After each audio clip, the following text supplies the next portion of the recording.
Hello मित्रांनो, welcome to study revolution. आज आपण 12 ऑगस्ट 2021चा द हिंदू बघतोय आणि तोही आपल्या मातृभाषेतून म्हणजे मराठीमधून. पहिल्यांदा आपल्या लेक्चरचं स्वरूप सांगतो, पहिल्यांदा आपण न्यूज डिस्कस करतो आणि त्यानंतर जे काही महत्त्वाचे एडिटोरियल्स असतात ते आपण डिस्कस करण्याचा प्रयत्न करतो.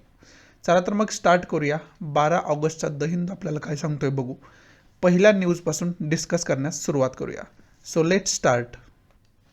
आपली जी पहिली न्यूज आहे ना, ती नवीन एक बुक येणार आहे आणि त्या बुकमध्ये महत्त्वाचे काय काय खुलासे केले गेले त्याच्याविषयी सांगणारी ही खरं तर न्यूज आहे. आणि त्याच्यामध्ये रॉविषयी बोललं गेलं आहे. त्यानंतर पाकिस्तान इंडियाचं जे रिलेशन्स आहे त्याच्यामध्ये मग कोटचा उल्लेख आला आहे, IC-814 हायजॅकिंगचा उल्लेख आलेला आहे. आणि त्याच्यामध्ये अजित डोवाल जे आहेत आपले security adviser, national security adviser, त्यांनी काय खुलासे केलेले आहे. त्याचबरोबर कुलभूषण जाधव विषयी सुद्धा सांगितलेलं आहे की कुलभूषण जाधव जे आत्ता आहेत पाकिस्तानच्या जेलमध्ये आहेत त्यांना पाकिस्तान कोर्टानं त्यांना फाशी शिक्षा सुनावलेली आहे. त्यांच्याबद्दल सुद्धा सांगितलं आहे की ते कोणत्याही प्रकारे कोणत्याही इंडियन एजन्सीचे ऑफिसर नव्हते, परंतु तरीसुद्धा त्यांना अशा प्रकारच्या परिस्थितीला सामोरं जावं लागतं आणि त्यांना जे फसवलं गेले ते ISI कडून फसवलं गेले असं या बुकमध्ये सांगण्यात आलेलं आपल्याला पाहाव्यास मिळतं.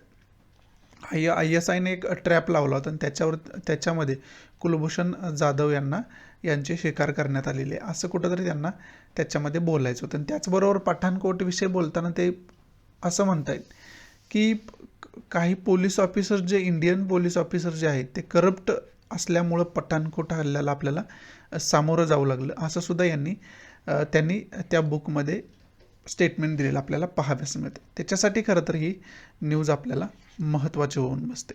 खूप महत्त्वाचे खुलासे याच्यामध्ये केले गेलेले आहेत, त्यामुळं महत्त्वाची ही न्यूज होऊन बसते.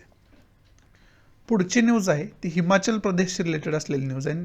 हिमाचल प्रदेशमध्ये लँडस्लिप पाहायला मिळालं, म्हणजे डोंगरावरून एक कडा कोसळलेला आपल्याला पाहाव्यास मिळाला आणि त्याच्यामध्ये विशेष करून 10 जण मृत्युमुखी पडलेले आहेत आणि 60 लोक जे आहेत ते आज आत्तापर्यंत बेपत्ता आहेत, मिसिंग आहेत असं सांगणारी कुठंतरी ही न्यूज आहे. मग याच्यातून की पॉईंट आपण काय घेऊ शकतो, तर याच्यातून आपल्याला हिमाचल प्रदेशचं लोकेशन इंडियन पॉलिटिकल मॅपवरती कुठं आहे हे बघून ठेवणं गरजेचं होऊन बसतं. मग इथंच आपण बघून ठेवूया की हिमाचल प्रदेशचं लोकेशन कशा पद्धतीनं आहे ते.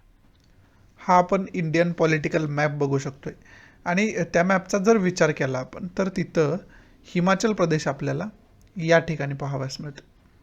हा हिमाचल प्रदेश आहे आणि याला कोणकोणत्या राज्यांच्या बाउंड्री टच करतात म्हटलं तर त्याच्यामध्ये लडाख आहे, त्यानंतर जम्मू काश्मीर आहे, त्यानंतर इकडं पंजाब पाहाव्यास मिळतोय, इकडं हरियाणाची बाउंड्री त्याला टच करते, त्याचबरोबर उत्तर प्रदेशची सुद्धा बाउंड्री इथं टच करताना पाहाव्यास मिळते आणि इकडं उत्तराखंडची बाउंड्री टच करते. आणि इंटरनॅशनल बाउंड्रींचा जर विचार आपण केला तर त्याच्यामध्ये चायनाची बाउंड्री इथं टच करताना पाहाव्यास मिळते. चायनाचीच फक्त बाउंड्री त्याला टच करताना पाहाव्यास मिळते इंटरनॅशनल बाउंड्री म्हटलं. आणि राज्यांची बाउंड्री कोणकोणते टच करते ते ऑलरेडी आपण बघून ठेवलेलं आहे. हा इंडियाचा पॉलिटिकल मॅप आणि त्याच्यावरती हिमाचल प्रदेशचं लोकेशन आता आपण बघून ठेवलं कशा पद्धतीचं आहे ते.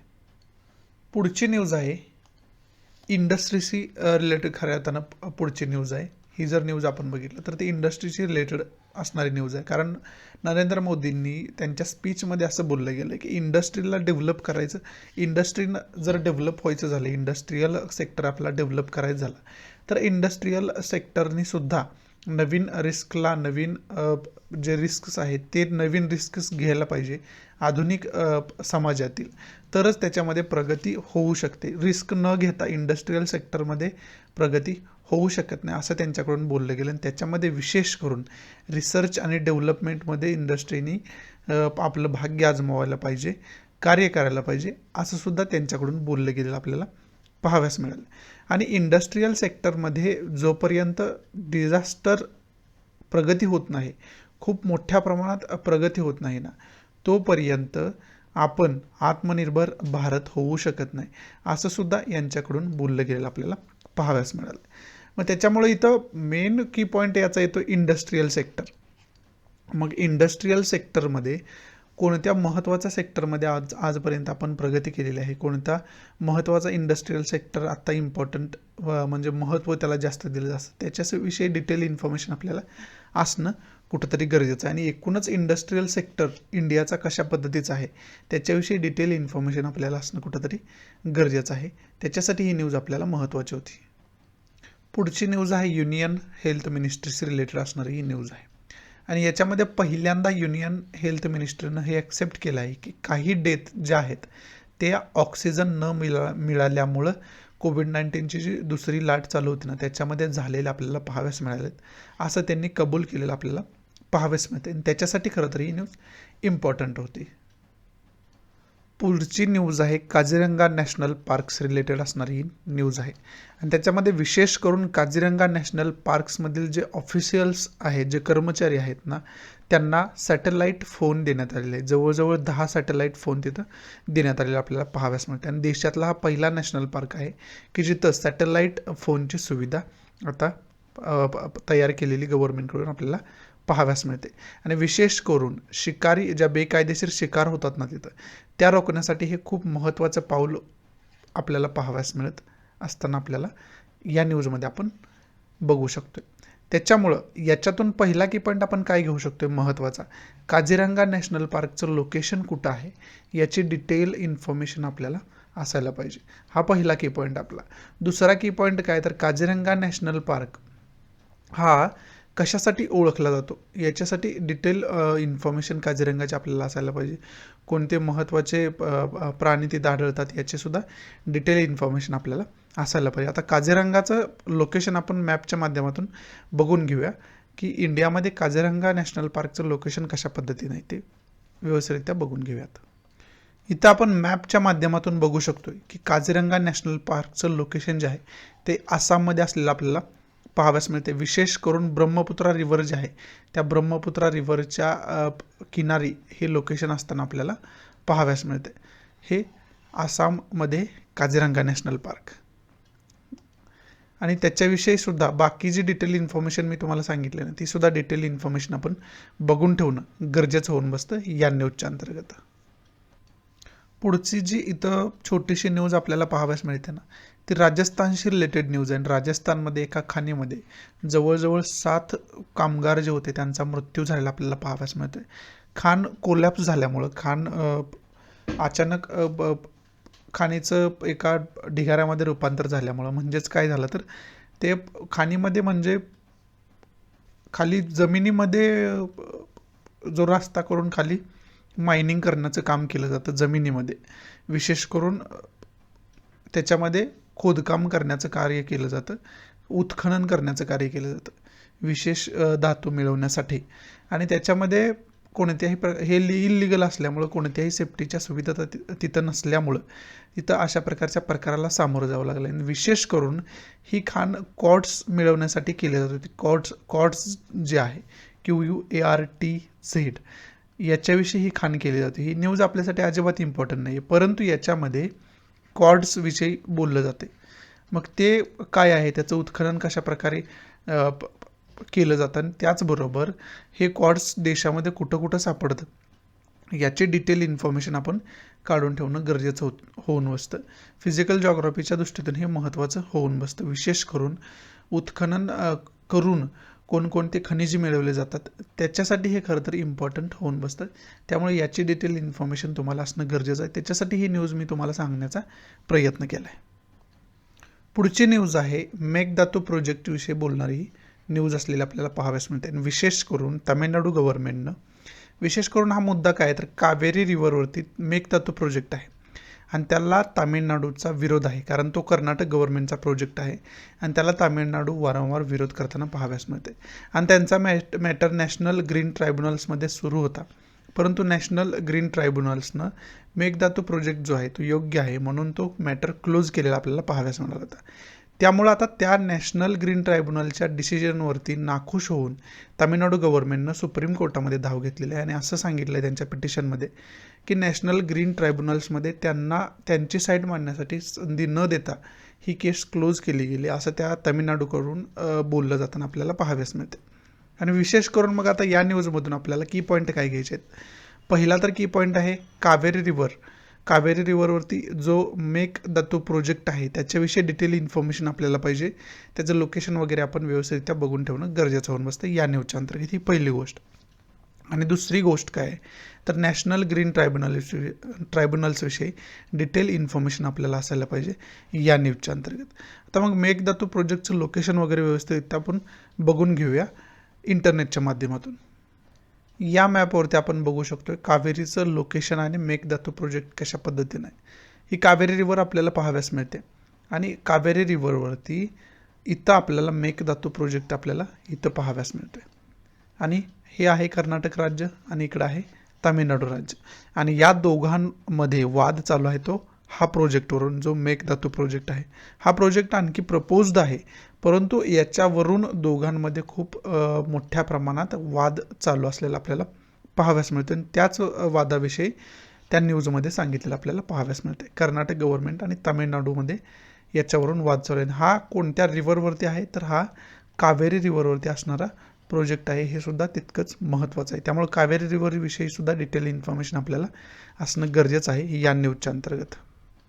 आणि याच्यात शेजारी जी छोटी न्यूज दिली ती केरळा गव्हर्नमेंटशी रिलेटेड खरं तर न्यूज आहे. सेंट्रल गव्हर्नमेंटनं केरळामध्ये पॉझिटिव्हिटी रेट वाढत आहे त्यामुळे एक पॅनल नेमलं होतं. ते इन्व्हेस्टिगेशन करण्याचं काम करेल की कशामुळे पॉझिटिव्हिटी रेट वाढत आहे. आणि त्यांनी आता रिपोर्ट सेंट्रल गव्हर्नमेंटला दिलेला आपल्याला पाहाव्यास मिळतं. आणि त्याच्यामध्ये विशेष करून होम केअर जी तिथली आहे ती चांगली नाही आहे किंवा कोविड-19 पॉझिटिव्ह पेशंट जे सापडतात त्यांना घरीच काळजी घेण्यासाठी जे सांगितलं जातं ते केअर सिस्टम चांगली नाही. त्याचबरोबर कॉन्टॅक्ट ट्रेसिंग म्हणजे ज्या कॉन्टॅक्ट जास्तीत जास्त टाळावा, पॉझिटिव्हिटी रेट वाढते, गर्दी होण्याची टाळावी, ही जी पॉलिसी आहे ती केरळा गव्हर्नमेंटची पॉलिसी खूप निकृष्ट दर्जाची असा कुठंतरी रिमार्क त्यांनी दिलेला आपल्याला पाहाव्यास मिळतो. त्याचबरोबर त्यांनी त्या रिपोर्टमध्ये सांगितलं की प्रायमरी सुविधा ज्या पाहिजे असतात कोविड-19च्या पेशंटसाठी, पॉझिटिव्ह पेशंटसाठी, त्या प्रायमरी सुविधासुद्धा तिथं मोठ्या प्रमाणात अवेलेबल नाही आहेत. त्या ॲक्युरेट सुविधा ज्या पाहिजे अवेलेबल त्या अवेलेबल नसलेल्या आपल्याला पाहाव्यास मिळतात. त्यामुळं सुद्धा तिथं पॉझिटिव्हिटी रेट जास्त वाढतोय असं त्या पॅनलनं सांगितलं आपल्याला पाहाव्यास मिळते. त्याच्यासाठी खरं तर ही महत्त्वाची न्यूज होऊन बसते. त्यामुळे आता याच्यातून की पॉईंट आपण केरळाचं लोकेशन कशा पद्धतीचं आहे याची डिटेल इन्फॉर्मेशन बघून ठेवणं गरजेचं होऊन बसतं या न्यूजच्या अंतर्गत. मग ते केरळाचं लोकेशन आपण इंडियन पॉलिटिकल मॅपच्या माध्यमातून बघून घेऊयात. इथं आपण इंडियन पॉलिटिकल मॅपवरती केरळाचं लोकेशन साऊथमध्ये या ठिकाणी बघू शकतो. हे आहे केरळाचं लोकेशन. आणि त्याच्या शेजारील राज्यांचा जर आपण विचार केला तर त्याच्यामध्ये तामिळनाडू आहे, त्याचबरोबर कर्नाटक आहे. या दोन राज्यांची बाँड्री केरळा स्टेटला टच करताना आपल्याला पाहाव्यास मिळते. त्याच्यासाठी खरं तर साऊथमधलं जे लोकेशन केरळाचं आहे ते आपल्याला माहिती असणं गरजेचं आहे. आणि त्याच्या शेजारील ज्या राज्यांची बाँड्री त्याला कोणकोणत्या टच करते ह्याचीसुद्धा आपल्याला कल्पना असणं गरजेचं होतं या न्यूजच्या अंतर्गत. त्याच्यामुळे मी तुम्हाला हा मॅप दाखवण्याचा प्रयत्न केला आहे. पुढची न्यूज आहे गंगा आणि यमुना रिव्हरविषयी खरं तर न्यूज आहे. आणि गंगा आणि यमुना रिव्हरच्या किनारपट्टीवरील भागामध्ये मोठ्या प्रमाणात पुरासारखी परिस्थिती अनेक ठिकाणी आपल्याला पाहाव्यास मिळते. आणि त्याच्यामध्ये विशेष करून UP विषयी इथं बोललं गेलं. आणि जवळजवळ 600 गावं जी आहेत ती पूरग्रस्त झालेली आपल्याला पाहाव्यास मिळत आहेत. आणि त्याच्यामुळं अनेक लोकांना स्थलांतरित करावं लागलेलं आहे, अनेक लोकांना नुकसानाला सामोरं जावं लागलेलं आहे, अनेक ठिकाणी जीवितहानीसुद्धा आपल्याला पाहाव्यास मिळते. असं कुठंतरी सांगणारी ही न्यूज असलेली आपल्याला पाहाव्यास मिळते. मग याच्यामध्ये की पॉईंट काय आहे तर गंगा आणि यमुना रिव्हरविषयी याच्यामध्ये बोललं गेलं.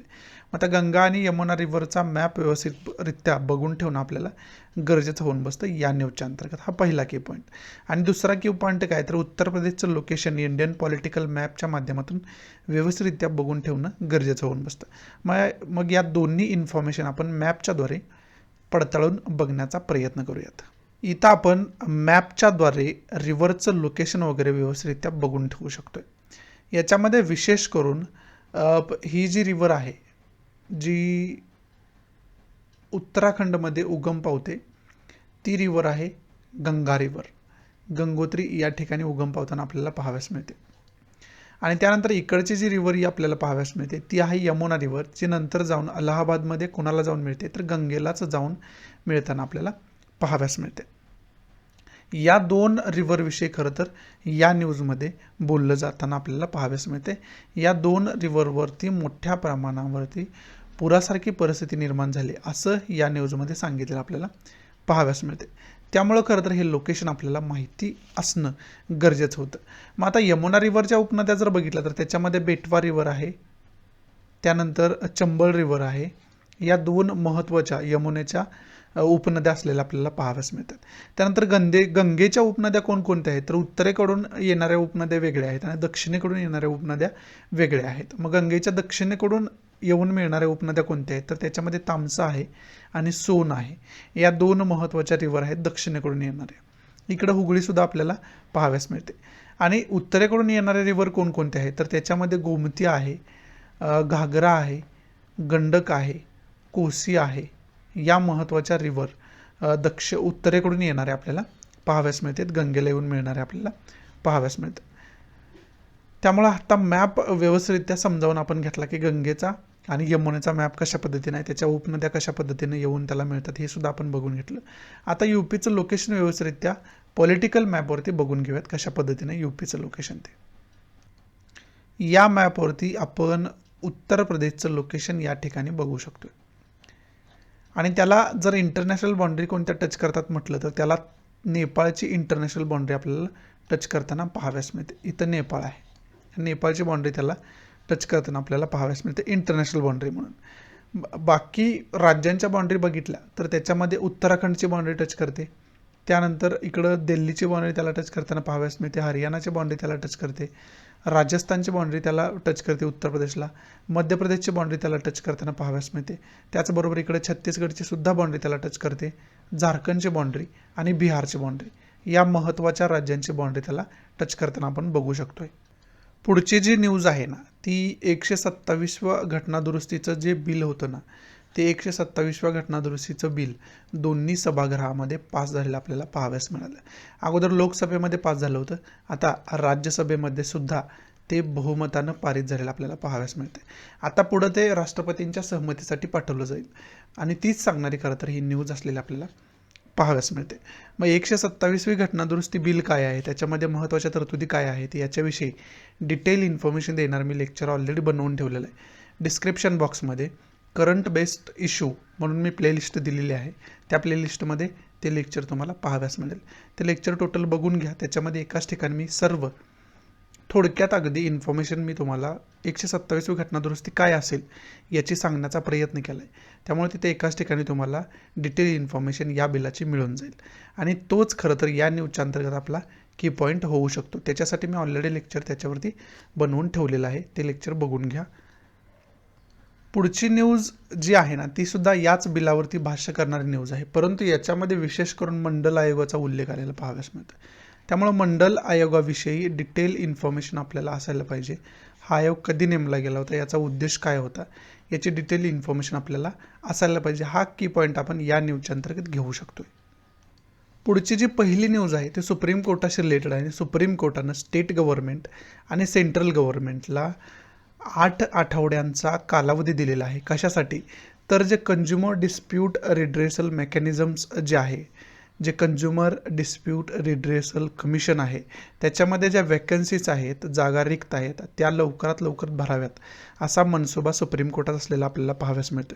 आणि त्या जागा फिल करण्यासाठी, त्या जागा भरण्यासाठी 8 आठवड्याचा कालावधी स्टेट गव्हर्नमेंटला आणि सेंट्रल गव्हर्नमेंटला दिलेला सुप्रीम कोर्टानं आपल्याला पाहाव्यास मिळते. ते सांगणारी खरं तरी न्यूज असलेली आपल्याला पाहाव्यास मिळते. तर विशेष करून कंझ्युमरशी रिलेटेड इथं बोललं गेलं आहे. त्यामुळे की पॉईंट याच्यातून आपल्याला काढायचं झाला तर की पॉईंट हा निघू शकतो की कंझ्युमरच्या रक्षणासाठी कोणकोणते कायदे केले गेलेले आहेत त्याची डिटेल इन्फॉर्मेशन आपल्याला असणं गरजेचं आहे या न्यूजच्या अंतर्गत. पुढची न्यूज आहे ती राज्यसभेविषयी भाष्य करणारी ही न्यूज आहे आणि त्याच्यामध्ये राज्यसभेमध्ये अनेक प्रकारे डिबेट आपल्याला पाहाव्यास मिळाला आणि त्याचा केंद्रबिंदू काय होता तर जे नवीन 2021चं इन्शुरन्स बिल आहे त्याचा केंद्रबिंदू असलेला आपल्याला पाहाव्यास मिळाला होता.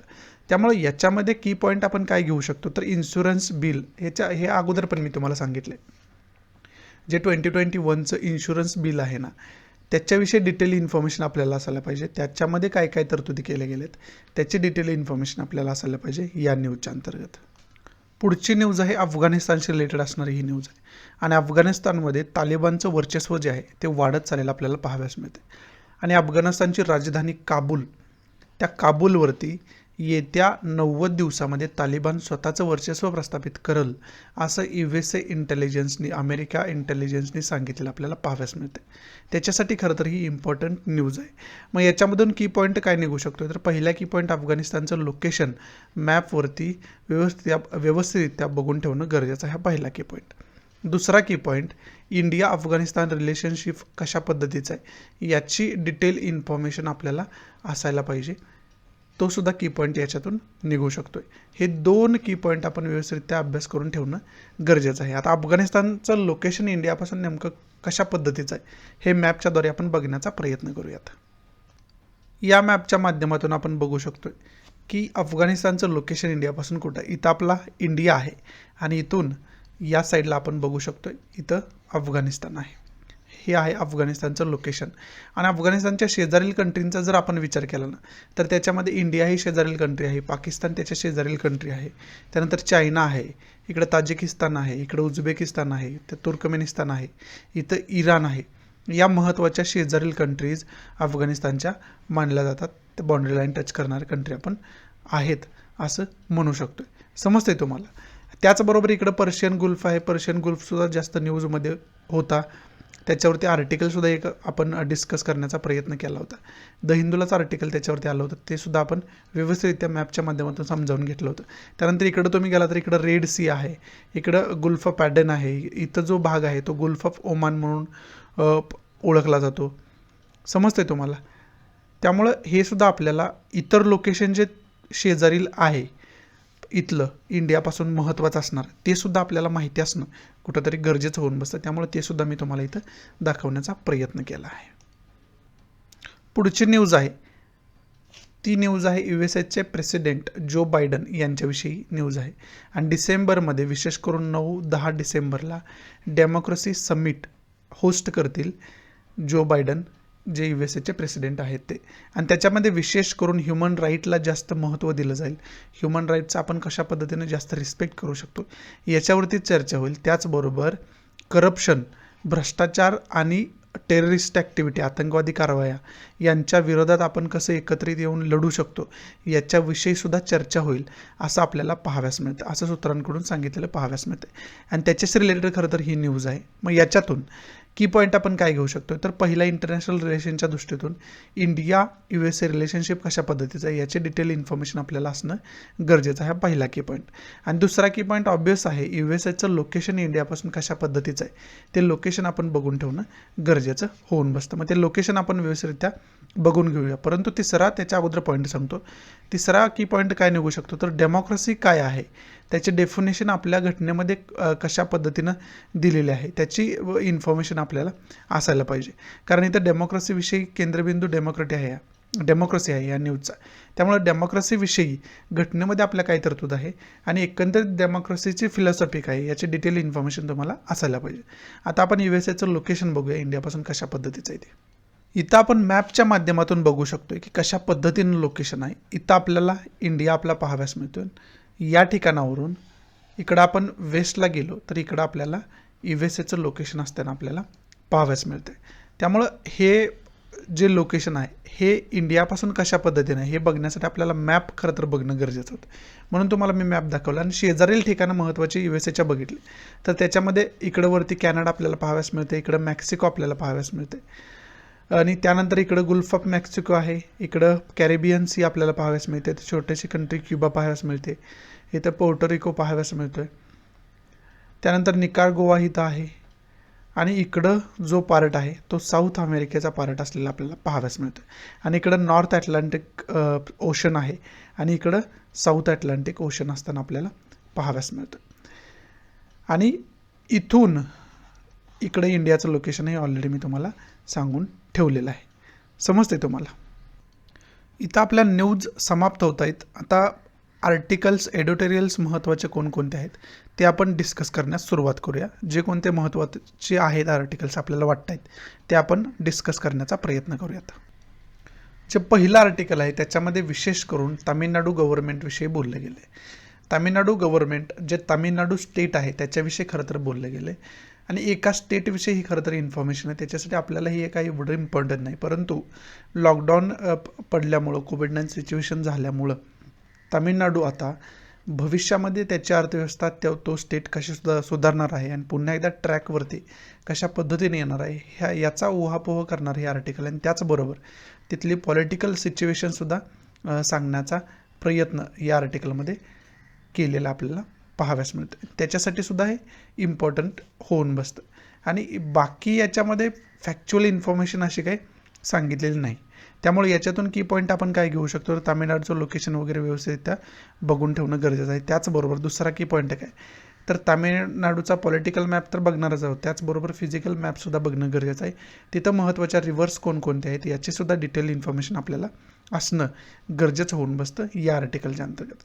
बाकी याच्यामध्ये एका स्टेटवरती बोललं गेलं, त्याच्या इंटरनल सिच्युएशनवरती बोलले गेले, त्यामुळे एवढं काही इम्पॉर्टंट नाही आपल्यासाठी हे आर्टिकल.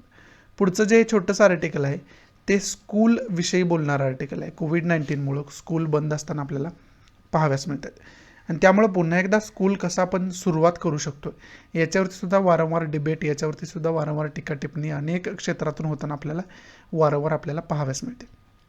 मग या आर्टिकलमध्ये हेच सांगितले की जर स्कूलचे प्रोटोकॉल्स व्यवस्थितरित्या फॉलो केले जाणार असतील, स्कूलमध्ये स्ट्रिक्टरित्या जे गव्हर्नमेंटनं कोविड-19शी रिलेटेड जे सायंटिफिक नियम घालून दिलेले आहेत ते पाळले जाणार असतील, तर मुलांना किंवा मुलांच्या पालकांना कोणत्याही प्रकारची भीती असता कामा नये त्यांच्या मुलांना स्कूलमध्ये पाठवण्यासाठी, असं या आर्टिकलमध्ये सांगण्याचा प्रयत्न केला आहे. मग त्याच्या अनुषंगानं आपण स्कूलमध्ये कशा पद्धतीनं हा प्रोटोकॉल फॉलो करण्यासाठी पावलं उचलू शकतो आणि त्या गव्हर्नमेंटनं तो प्रोटोकॉल त्या स्कूलनं फॉलो करण्यासाठी कशा पद्धतीनं पावलं उचलायला पाहिजे हे सांगण्याचा प्रयत्न या आर्टिकलमध्ये केलेला आपल्याला पाहाव्यास मिळतो. आणि मग त्याच्यामध्ये वेगवेगळे स्टेटचं एक्झाम्पल देऊन त्यांनी सांगण्याचा प्रयत्न केला आहे की तिथं काय सिच्युएशन चालू आहे आणि कोणत्या प्रकारे पावलं उचलली गेली पाहिजेत असं या आर्टिकलमध्ये सांगण्याचा प्रयत्न केला आहे. आणि याच्या अगोदरसुद्धा एज्युकेशन हे किती महत्त्वाचं आहे हे सांगण्यासाठी एक सांगणारे या आर्टिकल पास्टमध्ये आपण डिस्कस केलं होतं की जर आपण जपान कंट्रीचं उदाहरण घेतलं तर जपान महासत्ता का आहे, तर ते जे एज्युकेशनला किंमत देतात ना, एज्युकेशनला इम्पॉर्टन्स देतात ना, त्याच्यासाठी जपान महासत्ता आहे असं त्या आर्टिकलमध्ये सांगण्याचा प्रयत्न केला होता. एवढी कोविड-19ची परिस्थिती निर्माण झाली, लॉकडाऊनची परिस्थिती निर्माण झाली, पण जपानमधले स्कूल कधी बंद केले गेले नाहीत, स्कूल चालूच होते. त्याच्यामध्ये त्यांनी प्रोटोकॉल्स व्यवस्थितरित्या फॉलो करून ते स्कूल चालू ठेवले असं पाहाव्यास मिळालं.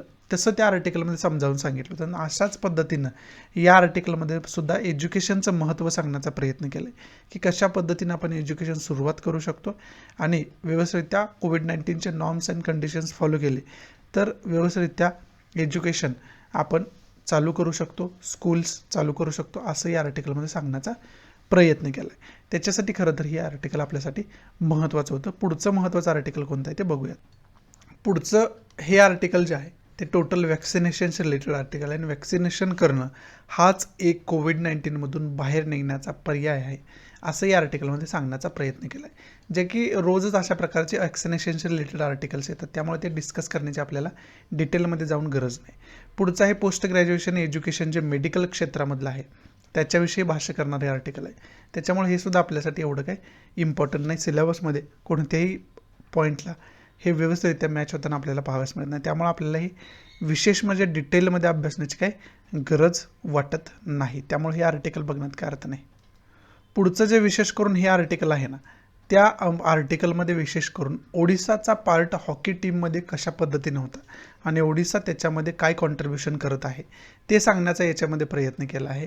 त्यामधून मग की पॉईंट आपण काय घेऊ शकतो, तर पहिला की पॉईंट हॉकी टीमला कशा पद्धतीनं मेडल्स आता मिळालेले आहेत त्याची डिटेल इन्फॉर्मेशन आपल्याला असायला पाहिजे. मेन्स हॉकीला मेडल मिळालेलं आपल्याला पाहाव्यास मिळालं, ब्रॉन्झ मेडल मेन्स हॉकीनं. 41 वर्षातला इतिहास रचला, 41 वर्ष आपल्याला मेडल त्याच्यामध्ये नव्हतं. ते मेडल मिळवण्याचा पराक्रम मेन्स हॉकी टीमनं पटकावलेला आपल्याला पाहाव्यास मिळाला. वुमन्स हॉकी टीमसुद्धा खूप चांगल्या प्रकारचं प्रदर्शन यावेळेस आपल्याला पाहाव्यास मिळालं. ब्रॉन्झ पर्यंत वुमन्स हॉकी टीम जाऊन पोहोचली होती, पण थोडक्यात आपलं ब्रॉन्झ मेडल हुकलं नाही, तर वुमन हॉकी टीमसुद्धा ब्रॉन्झ मेडल जिंकणारच होती. म्हणजे आपण हॉकीमध्ये खूप मोठ्या प्रमाणात प्रगती करत आहोत. आणि त्याच्यामध्ये मग आसामचा कशा पद्धतीनं वाटा आहे, ओडिसाचा कशा पद्धतीनं वाटा आहे हे खरं तर या आर्टिकलमध्ये सांगण्याचा प्रयत्न केला आहे. बाकी या आर्टिकलमध्ये इम्पॉर्टंट असं काही सांगितलेलं नाही. पुढचं जे छोटंसं आर्टिकल आहे, शेवटचं आर्टिकल आजचं आपलं, त्याच्यामध्ये मेजर ध्यानचंद विषयी सांगण्याचा प्रयत्न केला आहे. ही खूप महत्त्वाची, इंडियाला प्राऊड फील करणारी पर्सनॅलिटी ब्रिटिश इंडियामध्ये होऊन गेली, जिचं हॉकीमध्ये खूप मोठं योगदान आहे. मेजर ध्यानचंद हे हॉकीचे एवढे जबरदस्त प्लेयर होते की यांनी खूप मेडल आपल्याला हॉकीसाठी मिळवून दिले इंडियाला, आणि जगामध्ये इंडियाचं नाव त्यावेळेस करण्याचं काम मेजर ध्यानचंद यांनी केलं होतं.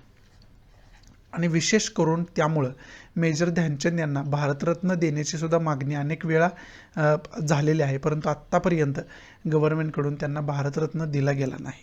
मेजर ध्यानचंद यांचा देहांत त्यावेळेसच झाला आहे, परंतु मरणोत्तर भारतरत्नाची मागणी केली गेली होती, परंतु आजपर्यंत त्यांना भारतरत्न दिला गेला नाही. परंतु त्यांना इतर महत्त्वाचे अवॉर्डसुद्धा मिळालेले आहेत. आणि मेजर ध्यानचंदविषयी खूप महत्त्वाचे किस्से आणि खूप इम्पॉर्टंट इंटरेस्टिंग किस्सेसुद्धा सांगितले जातात. हे हॉकीचे एवढे जबरदस्त प्लेयर होते ना की यांची हॉकी एका ठिकाणी तोडून बघितली होती की त्याच्यामध्ये चुंबक आहे का वगैरे, ह्या अशा प्रकारच्या कहाण्यासुद्धा त्यांच्याबद्दल सांगितल्या जातात. आणि खूप महत्त्वाची पर्सनॅलिटी ही आपल्याला असलेली पाहाव्यास मिळते हॉकीची रिलेटेड खरं तर.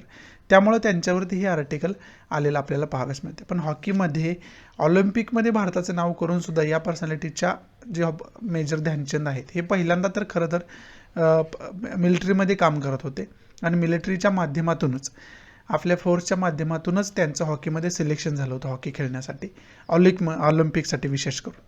आणि त्यानंतर मग त्यांचा जो परफॉर्मन्स हॉकीमध्ये होता तो जगाला सगळ्या बघायला मिळाला, म्हणून त्यांना मेजर म्हटलं जातं, कारण ते मेजर रँकपर्यंत जाऊन पोचले होते मिलिटरीमध्ये भारताच्या. त्यामुळे त्यांना मेजर ध्यानचंद म्हणलं जातं. आणि विशेष करून मेजर ध्यानचंद जे आहे त्यांचं नाव हे सिंग अगोदर होतं, मेजर ध्यान सिंग, परंतु त्यांचे जे कोच आहेत त्यांनी त्यांना नाव दिलं होतं मेजर ध्यानचंद, कारण चंद हे पुढं जोडण्याचं कारण आहे चांद, म्हणजे त्यांना जर संधी मिळाली, चांदणी रात्र चांदण्यांची असेल, त्या रात्रीचा सुद्धा ते प्रॅक्टिससाठी फायदा घेताना आपल्याला पाहाव्यास मिळत होते. त्यामुळं त्यांना चांद, त्यांचे सहकारी जे आहेत ते चांदसुद्धा म्हणत होते, कारण ते चांदण्या रात्रीचा, पूर्णचंद्राची जी रात्र असते त्याचासुद्धा उपयोग करायचे हॉकीची प्रॅक्टिस करण्यासाठी. त्यामुळे त्यांना त्यांचे मित्र जे आहेत, ते सहकारी जे आहेत, हॉकी प्लेयर जे त्यांच्यासोबतचे होते, ते त्यांना चांद म्हणून सुद्धा हाक मारत होते. त्यामुळं त्यांना मेजर ध्यानचंद त्यानंतर संबोधित करायला लागले. त्यामुळे त्यांना त्यानंतर मेजर ध्यानचंदच हे नाव त्यांचं पडलेलं आपल्याला पाहाव्यास मिळालं होतं. पण एवढा मोठा प्लेयर होऊन गेला, परंतु त्यांचे जे शेवटचे दिवस होते ना, ते शेवटचे दिवस एका गव्हर्नमेंट हॉस्पिटलच्या सामान्य वॉर्डमध्ये त्यांना स्वतःचा शेवटचा श्वास घ्यावा लागला. ही एवढी भयानक परिस्थिती त्यांना शेवटच्या कालावधीमध्ये बघायला लागली. आणि त्यानंतर कधी हॉकीची आपली प्रगती झालेली आपल्याला पाहाव्यास मिळाली नव्हती. परंतु आत्ता टोकियो ऑलिम्पिकचं जर तुम्ही बघितलं असतील ना, तर त्याच्यामध्ये खूप चांगल्या प्रमाणामध्ये हॉकी टीमनं कामगिरी केलेली आपल्याला पाहाव्यास मिळाली होती. त्यामुळं मेजर ध्यानचंद जे आहेत ना, ते पुन्हा एकदा फोकसमध्ये आपल्याला आलेले पाहाव्यास मिळाले होते. त्यावेळेस मेजर ध्यानचंदनं जे देशासाठी कमवून ठेवलं होतं, देशाचं जे नाव हॉकीमध्ये केलं होतं, ते पुन्हा एकदा होताना दिसतंय. त्यामुळे सुद्धा मेजर ध्यानचंद ही पर्सनॅलिटी न्यूजमध्ये आलेलं आपल्याला पाहाव्यास मिळाले होते. आणि विशेष करून महत्त्वाचा किस्सा यांच्याविषयी हा सांगितला जातो की हिटलर जो हुकुमशहा होता ना, जर्मनीचा, विशेष करून जर्मनीमध्ये ज्या ऑलिम्पिक साजरे केले गेले, त्या ऑलिम्पिक होस्ट केल्या होत्या जर्मनीनं, ज्यावेळेस हिटलर तिथला हुकुमशहा होता त्यावेळेस. आणि त्यावेळेस हे भारताकडून खेळायला गेले होते तिथं मेजर ध्यानचंद. आणि मेजर ध्यानचंदची जी हॉकीचं स्किल आहे ते बघून हिटलरनं सुद्धा त्यांना ऑफर दिली होती त्यांच्या आर्मीमध्ये काम करण्यासाठी, त्यांच्या देशाकडून हॉकी खेळण्यासाठी.